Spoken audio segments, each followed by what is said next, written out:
खबर ओडिशा। बाहानगा ब्लॉक एवं नीलगिरी ब्लॉक उभय ब्लॉक स्तरीय विद्या समूह क्रीड़ा प्रतियोगिता उद्यापित हो जाइछि। नीलगिरी ब्लॉक जामुढ़िया स्थित आदर्श विद्या खेल पड़िया एवं बाहानगा ब्लॉक नोडाल उच्च विद्या खेल पड़िया 2 दिन धरी खेल प्रतियोगिता अनुष्ठित होइतला। एकाग्रता होई कार्य कले निश्चिंत सफलता मिलियो बोली अतिथि माने प्रकाश करथिले।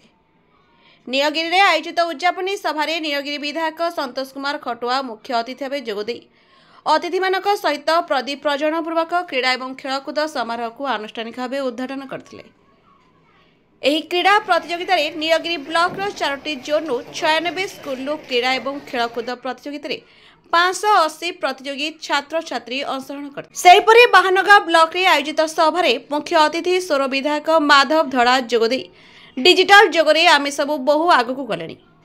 पाठ पढ़िबा संगे संगे शारीरिक परिश्रम करबा सहित लुचि रहितबा प्रतिभा को खोजी लोकायित कराଯିबार यह एक उत्तम माध्यम बोली प्रकाश करथिले। एही कार्यक्रम रे 60 जन कृति छात्र छात्री मानकू पुरस्कार समेत मानपत्र मुख्य अतिथि मानक द्वारा प्रदान कर जायतिला। परे विभिन्न जोनल ले खेलिथिबा समस्त 380 प्रतियोगी मानकू मानपत्र प्रदान कराइछि।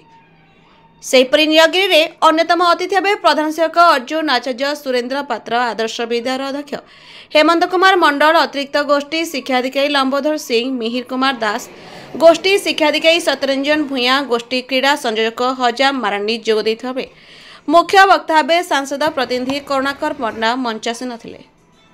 बाहानगर सभारे सभापतित्व करथिले बीओ सोमराणी सेठी मुख्य वक्ता भाव पथरपेंठ पंचायतर समिति सभ्य शरदचंद्र राज जोगदे छात्र छात्री मानक प्रति वक्तव्य प्रदान करथिले।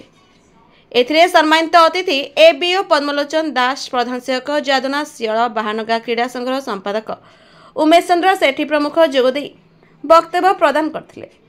उभय ब्लॉक रे कृति प्रतियोगी मानकू पुरस्कार प्रदान कर जायतिला। ब्यूरो रिपोर्ट सहित नीलगिरी प्रफुल्ल महांती रिपोर्ट ए खबर ओडिशा। आज बाहानगा ब्लॉक स्तरीय खेल आज उद्यापन दिवस। आज जो ब्लॉक स्तर पिला आज खेली आज जिला स्तर को जाऊँच आम समस्त आशा भरोसा अच्छी जे आम जो ब्लॉक रो पिला जो उत्तीर्ण होती से आगामी दिन में राज्य स्तर खेली आम ब्लॉक रो नाम रखे बोली से आशा भरोसा अच्छी।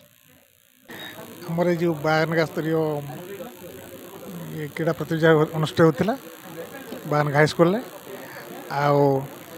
आज 380 जन पिला आमर पार्टिसिपेट भाग नहीं से 60 जन आम जिला स्तर को उन्नत होती पिला भितर ये जो आग्रह उद्दीपना था से भितर गोटे प्रतिभा आम ये खोजुलु जे प्रतिभा भविष्य से प्रतिभा जामि आमर आंतरिक स्तर भी देखे पारे से यहाँ गोटे प्लाटफर्म थिला। यही प्लाटफर्म माध्यम पिला भितर अंतर्निहित गुणटा को आम परिप्रकाश कर सुजोग ये देले आ भविष्य में प्रतियोगिता हेल्ले भविष्य बहुत पिला आंतरिक स्तर में नाम करें दुर्नास्त जो सर्टिफिकेट आम देलु एटी सर्टिफिकेट प्रत्येक पिला बर्तमान सर्टिफिकेट पार्टिसिपेट करते सब पिला सर्टिफिकेट दिया।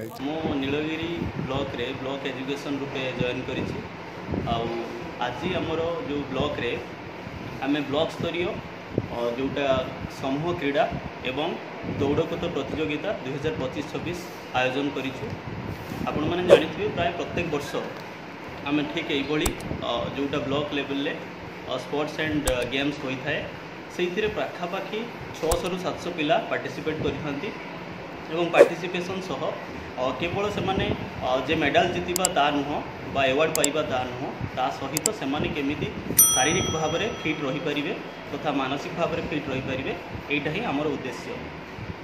लाइक शेयर कमेंट और सब्सक्राइब करंतु। आपण माने देखुछंती ए खबर ओडिशा।